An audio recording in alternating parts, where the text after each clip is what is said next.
င်္ဂလာပါ Green Elves ကနေကြိုဆိုပါတယ်ပုံပြင်လေးတွေမပြပြရတာကြပြီဆိုတော့ဒီညပုံပြင်တစ်ပုတ်ပြပြမယ်အဲ့ဒီပုံပြင်လေးနာမည်ကတော့ Shark Bit Surprise ပဲဖြစ်ပါတယ်အဲ့ဒီပုံပြင်ကိုစိတ်ဝင်စားလို့နားထောင်ချင်လို့ရှိရင်ဒီဗီဒီယိုကိုအဆုံးထိကြည့်ပေးဖို့ဖိတ်ခေါ်ပါတယ်ကဲဒါဆိုလို့ရှိရင်စလိုက်ကြရအောင်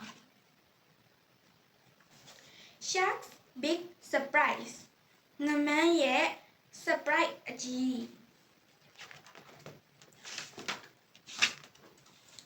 Shark had sharp pointed teeth ငမန်းမှာတွားချွတ်ချွန်လေးတွေရှိတယ် He looked scary everyone hid from him သူ့ကိုကြည့်ရတာကြောက်စရာကောင်းတယ်အားလုံးကလည်းသူ့ကနေရှောင်ကြရတယ်ပုံကြတယ်It's not fair, he thought sadly. အဲ့ဒါမတရားဘူးဆိုပြီးတော့သူကဝန်ထဲစာတွေးနေတယ် No one want to play with me. တရားဝင်ငါနဲ့မစောချင်ကြဘူး One day, Shark had an idea. တရက်တော့ငမန်းမှာ idea တစ်ခုရသွားတယ် The idea kept him busy all day. အဲ့ဒီ idea ကသူ့ကိုတနေ့ကိုအလုပ်များအောင်ဖြစ်စေတယ် When he was ready, he left the old sunken ship where he lived. သူအစဉ်တင်းဖြစ်တဲ့အချိန်မှာသူနေတဲ့တင်ပေါ်အပြည့်ရီကိုသူထွက်ခွာလာခဲ့တယ် Shark landed behind a large rock. ငမန်းကကြောက်တုံးအကြီးကြီးမှာချောင်းနေတယ် Soon, octopus came along his long arms. မကြာခင်မှာရေဘွဲတကောင်ကသူ့ရဲ့လက်ရှိရှိလေးနဲ့ရောက်လာတယ် Splash splashing Shark pounded ငမန်းကခုန်ပေါက်လိုက်တယ် Got you he snapped it maybe သူပြပြတတပြောလိုက်တယ် And he put octopus in a large bag သူရေဘွဲကိုလွှဲအိတ်အကြီးကြီးတစ်ခုထဲမှာထည့်ထားလိုက်တယ် Help wild octopus ကူညီပါအောင်ရေဘဝဲကအော်ဟေးတယ် Shark swam off ငမန်းကရေကူးသွားလိုက်တယ် Shark hid inside the deep seaweed ငမန်းကထူထပ်နေတဲ့ရေကြီးတွေအကြားမှာသူပုန်းနေတယ် Soon lobster appear her sharp pincers မကြခင်မှာပဇွန်လုံးတက်ကောင်ကပေါ်လာပြီးသူ့ရဲ့လက်အကြီးကြီးတွေနဲ့ညှစ်နေရဲ့ Shark pounded got you he snapped it ငမန်းကခုန်အုပ်လိုက်တယ်မိပြီသူပြက်တာអော်လိုက်တယ် and he put lobster in the bag ပြီးတော့မှသူပဇွန်လုံးကိုလွှဲအိတ်ထဲမှာထည့်ထားလိုက်တယ် Oh no cried lobster oh no တဲ့ရေ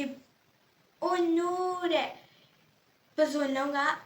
အော်ငိုတယ် Shark set off again ငမန်းကထွက်ခွာသွားပြန်တယ် Shark slid into a dark cave and waited ငမန်းကမောင်မဲနေတဲ့ဂူတစ်ခုထဲမှာရှော့စီးဝါပြီးတော့စောင့်နေတယ် Before long, turtles played by his large flippers. မကြာခင်မှာလိတ်တကောင်ကသူ့ရဲ့လက်အကြီးကြီးနဲ့အဲ့လိုမျိုးဖက်သွားလာတယ် Flip flip Shark pounded ငမန်းခုန်အုပ်လိုက်တယ် Got you he snapped it maybe သူပြက်တပြောလိုက်တယ် and he put turtle in the bag ပြီးတော့မှသူလက်ကိုလွှဲအိတ်ထဲမှာထည့်ထားလိုက်တယ် What's happening? Startled turtle. ဘာဖြစ်နေတာလဲလိတ်စကားထက်နေရဲ့ It's going well, thought Shark. ဒါကမမချွမဝေးသွားနေတာပဲ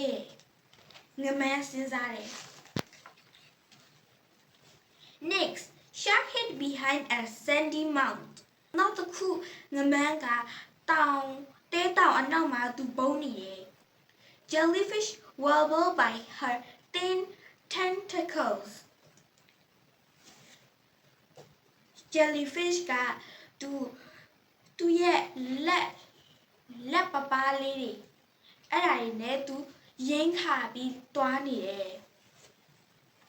Shark pounded ငမန်းခုံအုပ်လိုက်တယ် Got you he snapped it maybe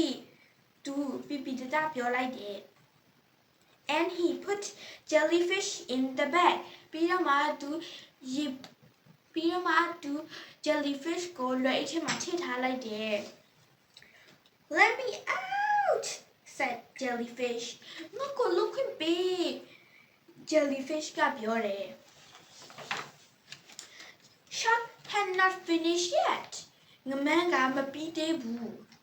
He slipped into a deep hole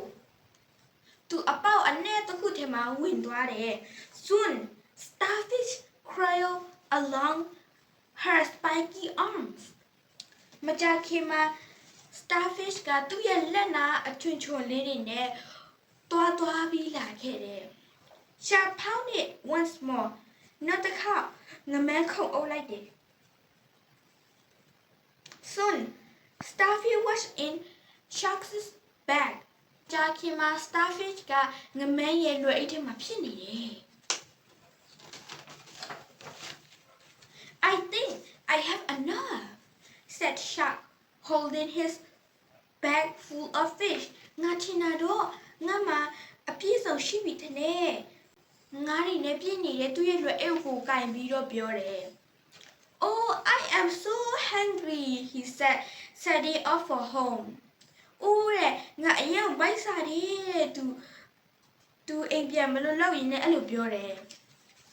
Shark is going to eat all of us for lunch jellyfish cried ငမန်းကငါတို့ကိုနေ့လက်စားတော့အကလုံးစားတော့မှာ jellyfish ကအော်ငိုတယ် But what could he do ဒါပေမဲ့သူတို့ကဘာလုပ်နိုင်လို့လဲ Soon Shark was back at home I'm so pleased he said as he emptied his bag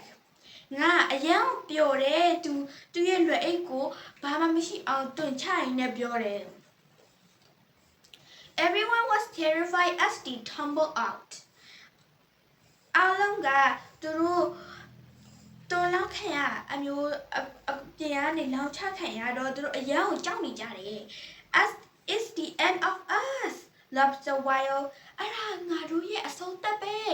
ပဇွန်လုံးကအော်ဟစ်တယ် Suddenly Shark turned around and said ရုတ်တရက်ငမန်းကသူအနောက်ကိုလှည့်သွားပြီးတော့ပြောတယ် Surprise I made it myself Surprise ငါဒါကိုကိုလုပ်ထားတာ And I wonder if you would like to share it with me ပြီးတော့မှနေတော့ငါနဲ့အတူတူဝင်မြစားချင်လားလို့ငါစဉ်းစားမိတယ် You give us quite a scare said Octopus နေငါတို့ကိုနည်းနည်းကြောက်အောင်လုပ်တယ်ရေဘဝဲကပြောတယ် Next time you want us to come around for cake you should just ask နောက်တစ်ခါနေကေမိုလာစားခိုင်းရှင်လို့ရှင်ရင်နေမေးလို့ရပါတယ်လို့ပြောတယ်အလုံးပုံပြင်လေးကတော့ဒီလောက်ပါပဲဒီပုံပြင်လေးကကောင်းလို့ရှိရင် like and subscribe လေးလုပ်ပေးအောင်နော်အလုံးကြည့်ရှုပေးကြတဲ့ကျေးဇူးတင်ပါတယ်နောက်ဗီဒီယိုကြိုက်ပြလဲဆိုကြမယ်နော် bye bye ありがとうございました。